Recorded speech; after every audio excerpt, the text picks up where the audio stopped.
Hi, this is Vincent Hammer from Exocad. Wanted to make another video on auto relief. There's been a few posts and some confusion about auto relief, and some people have genuine problems, and others have problems that I don't think are actually related to auto relief, but just look like they do. So, for starters, as the basic introduction is first of all, what is auto relief? It's basically space that is added underneath the partial, between the partial and the scan. And this is added at the very end of the build process in the save for build step. It's called automatic relief. You can turn it off and then it doesn't do any auto relief and you don't get a gap. Let me show you also, just to be clear, because there are questions that have come up in the past, because that is a little bit confusing, where auto relief is not. So some people think when they see offset, they assume this offset is on the bottom of the major connector, but it's not. It's not an offset at the bottom of the major connector. It's basically the offset is the offset of the stipple pattern on top of the thickness. So if I look at this little image here, if this is your scan, then this is the thickness that you set. In this case, 0.7 millimeters, and then the 0.2 millimeters is the maximum amount that the stipple pattern would add on top of that.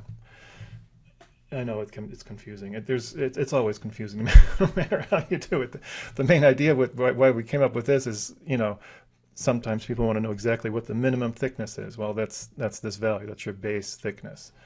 And then the stipple pattern is added on top. But we'll probably come up with a different way to name that, because quite a few people have been confused by that.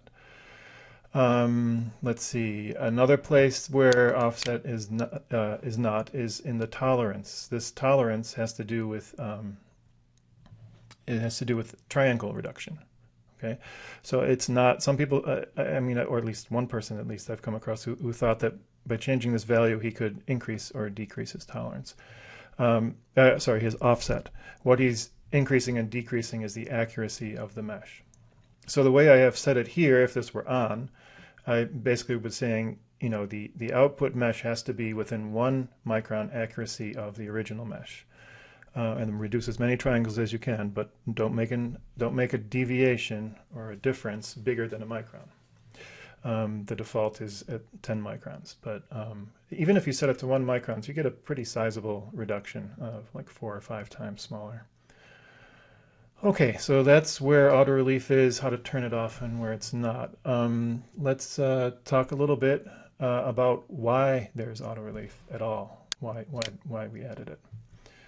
Let's see, did I have something? Oh, yes, okay.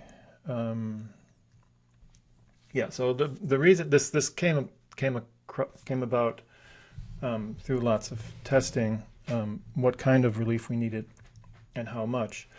And the reason is because with doing, hundreds of tests, there would be a significant percentage of partials that would not fit. So the trade-off became adding more space under the major connector, because most of the fit problems were actually caused by the major connector. They weren't being caused by the clasps or the mesh the guide planes. They were all being actually caused by the major connector. And that's kind of interesting if you think about it, because the major connector is sitting on soft tissue, so it actually doesn't matter. The whole problem comes up is because we tend to do our fit tests on a plaster stone. So the major connector is causing problems where in real life it doesn't matter. And in real life you probably wouldn't even notice a difference of 10 or 100 microns on the major connector. There's partial designs where you add a bead line that sticks 1 millimeter into the soft tissue. But anyway, that's beside the point. So there's basically 2 kinds of fit that I differentiate between the actual fit in the patient's mouth and fitting on the stone. And like I said, it's not a good way to test soft tissue. What I really consider a fit problem is, obviously, first of all, if you can't even get the partial on the framework, which in the early days that used to be an issue. But most of the problems after that was figuring out why the partial is either too tight or too loose.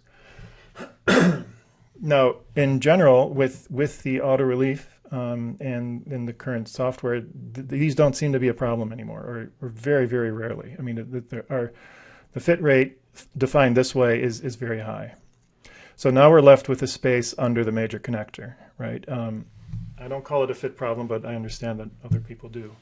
To me, it's more like a hygienic or a cosmetic problem. But it'd be really nice to get rid of it, but it's not worth getting rid of if your partials start failing in their fit. So we have to be very careful what kind of changes we make.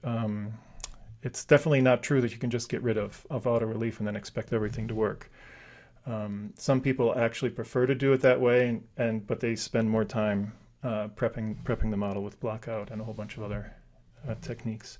And also, I also recognize there are also people who are actual clinicians, and they actually do the fit test in the patient mouth. They don't fit on a stone at all, and for them, just turn auto relief off. They probably don't need it. Okay, so one set of the cases that we've been seeing is people who have so much offset.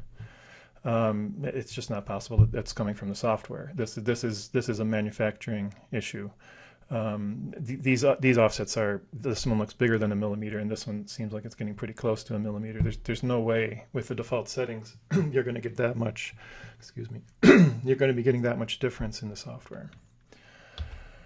Okay, so why is the major connector so tricky? It's because even if you have a small error in your major connector, a small contact point, that's a tiny bit too high, it's very easy to get confused. And I mean, sometimes you get a wobble, so you can actually tell that it's coming from the major connector. But a lot of times it looks like there's something wrong with the clasp or the guide plane, or some other fit issue. And then on further analysis, it turns out it actually was just being caused by the major connector. And so a small error, I made these silly drawings just to show like a small error in the major connector. If this is your a dominant clasp, it actually can cause apparently a huge error. And if it's one of those weird ones where it doesn't wobble, you may think this clasp is way off, where in fact it's not. Okay, so so this is the thing that I think some people are not sufficiently aware of, and that is that, and it's the main reason why we have to have the auto relief in there. It's because at every single step, every time you change the medium of the data, every time you're introducing noise or an error. Even taking the impression. I mean, there's no way that the impression you're taking matches the soft tissue exactly. The soft tissue is soft, so it's moving around. Then you're casting that. That's also not giving you exactly the same thing as the impression. Then you're scanning that. It's also not the same thing. Every little step, you get a tiny bit of noise introduced. Printing is one of the biggest, though it's obviously getting much better in recent years. But also milling. If you didn't have milling compensation on the bottom of your partial, you would actually be introducing huge errors with milling. Now, as it turns out, this auto relief is somewhat similar to milling compensation, and I believe it's the reason why so many people are actually successfully milling partials without fit issues. We actually didn't have to do anything to get that to work, which initially surprised me, but I realized that it's how we implemented auto relief. That is likely the reason for that. And then once it's printed, you're going to be casting and polishing. Obviously, with milling, that's not an issue, but the casting and especially the polishing too, it can take off quite a bit of material. So there is something that you can say about all of these errors that are introduced. I mean, they all are slightly different. But the general effect of all of them is that the peaks in the data will become less high, and the valleys will start filling in. It's the easiest to imagine with the printing again. That's my favorite pet peeve. I mean, it's literally a smoothing operation. It's basically just sort of melting the surface, and your high points become a little less high, and your low points become a little less low.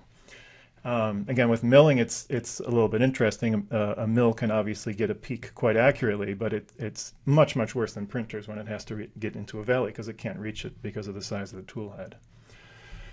So let's, I've made some slides to make that a little bit more intuitive. So I'm going to ignore for the moment that there is an issue with taking an impression and going from the impression to the plaster or the stone. And we're just going to say that the stone that we have is this surface, and we're just going to pretend that that's exactly what's in the patient's mouth. So we're just going to talk, we're going to start off by talking, what might happen at the scan step. So a scanner has an accuracy. There's a lot of different ways that you could define that accuracy. If I made a scanner and I had an accuracy that I could measure a point with 5 microns accuracy, I would most definitely be very proud of that and advertise it. So let's say that this is my scanner and it comes up with these points that are plus or minus 5 microns from the surface, right? And then we would basically triangulate that, and we would get something that is very close to the surface. But you don't actually, in real life, you're never going to get your scan points exactly at your major points of interest in your geometry, right? They're more likely to be at some other random location. And if they are a little bit randomized, it means that they're missing the peaks and the valleys. And because of that, the peaks and the valleys, like I said before, the peaks will get lower and the valleys will get a little less deep. Now, I could have still stayed within my 5 micron point accuracy and produced this line, which is even more off. But let's just, for reason of argument, we'll just stick with something like that. And the solution, to not have fit issues in your major connector is to just add a static fixed offset. I didn't add quite enough in this example, so if we literally reproduce this, we would have a tiny fit issue here. Maybe it'd only be a couple of microns, but maybe like in my my other slide here, that would be enough to create a few dozen microns at a clasp, and then you might not be quite satisfied with the fit. Okay, so if we have a static offset, and we basically turn that into the printed part, so the partial is the top, the scan is the bottom, then we print it, and we injection mold it, and we polish it. So now you end up with this. And now you got much more than a tiny problem here. You got a much bigger problem here. This one you're not going to care about. It's just a little bit more gap. And by the way, when I'm talking about this surface, I should have mentioned that at the beginning. I apologize. I'm talking about this is like maybe, I don't know, a few dozen microns here. I'm not talking about a big thing. I'm talking about like a tiny little surface abnormalities. It's also the reason why people who spend a lot of time adding manually smoothing block out on the refractory will run into this problem less. You can definitely prep the model in such a way that you don't have to do the relief automatically, but if you do the relief automatically, it will save you time. Okay, let's see. So we've done where the relief was added in the software. I want to basically talk about now is there are 2 kinds of relief. There is the let's go over here. There is the static relief, right? And so you can set the static relief differently depending on what area of the partial it is. But there's also this thing that's dynamic relief. And this is also hard to explain, and I'm going to try. As you noticed, I've added these numeric values to it. These numeric values don't actually have a meaning. They just go from 0 to 1, but it at least gives you something to hold on to, because basically this slider controls about 3 or 4 variables in the background. But this gives you something to hold on to, so you can say like, okay, I used 0.44 for my connector, so that worked really well, so I'm going to use that again. That was better than not having anything there at all before. Okay, so let's talk a little bit about how dynamic relief works. Let's see, slides are here. Okay. All right, so this was my static relief. And one solution would be to just add even more static relief. But we came up with a different way so we didn't have to add so much static relief, because there is a point where you add so much relief under the major connector that it actually does start affecting the fit of it makes the partial more loose on the stone than it would be if it didn't have quite so much offset. So what if we identify the areas that are problem areas? And you'll notice it's not entirely an accident. It's a little bit akin to milling compensation. So you find these areas and then you compensate in those areas, right? So this explains why the offset that people have seen of the major connector is not constant. I mean, there would be some variation, but they're seeing a lot of variation, and the reason for that is that there's these areas that are picked up by the algorithm to apply more offset. Okay, so now we're using this surface. Now we're going to print it, we're going to injection mold it, and we're going to polish it. My slide does not have a happy ending because it's still sticking out, but you get the idea. This is so at this point, with this implemented and with these parameters available, what we did is we gave this to the testing department, and they say, like, take the 100 most difficult partials and print them out and change the variables until you can actually print all of them and they all fit. That was the idea, and that was how they came up with. Oh, sorry, that's the wrong one. That's how they came up with these default values that we have set here. Now, it is absolutely true. These default values are based on a particular printer that was in use a fairly long time. It's almost 10 years ago now. And there are so many different manufacturing processes now, and so many different printers. Printers are much cheaper and more accurate, or they're much cheaper and they're not much more accurate. I mean, there's so many different variations and so many more companies. It's impossible to come up with the exact right numbers. I mean, the only thing I can say, though, is that we have hundreds and hundreds of people who have been using this without fit problems. So there hasn't been a big motivation to try and change these values. And the preference is that a reseller comes up with a configuration that works on the hardware that they're selling with the software that can maybe use less of a default gap than there is now. But at the moment, I mean, there is one reseller who has done that, and they have actually requested that we hide this the auto relief from the user, because they don't want their users changing this. They have a process that works, and they don't want to have to deal with all the support calls of changing those values. Okay, I think I'm going to leave that for now. That sort of explains the why and the where of the auto relief. And in my next video, I will show you how to make some changes to it. There are a couple of new features that have come out over the last few months. They're not really new features, but adjustments, and a couple of parameters that are hidden that I'd like to show you that you may be interested in. All right, thank you.